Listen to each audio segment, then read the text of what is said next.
जयराम जी की। अज तारीख़ 16 ऑगस्ट।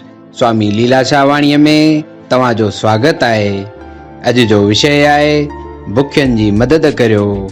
स्वामी लीलाशाह महाराज जिन फरमाइनि था त तव्हां उथी खड़ा थियो।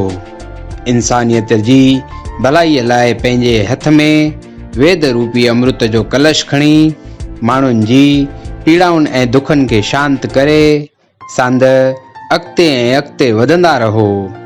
असांखे भलाईअ जा कम करणु घुर्जनि। भलो कंदासीं त असांजो भलो थींदो। इन्हीअ करे बुखियनि नंगनि ऐं बेघरनि जी हर वक़्तु ख़ुशीअ सां मदद करियो। जेकॾहिं को चाहे त जनम मौत जो दुख न थिए ऐं हिते बि सुख ऐं उते बि सुख मिले त भलाईअ जा कम करियो। जयराम जी की।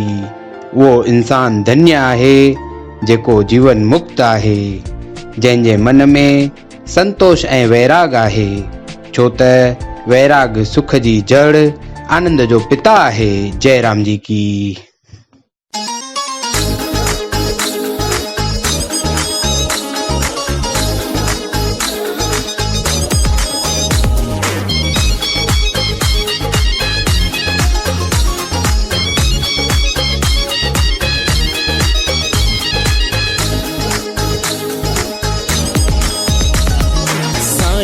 छड्या पंहिंजा सभु फैसला स्वामी लीलाशाह जायूं लाडला।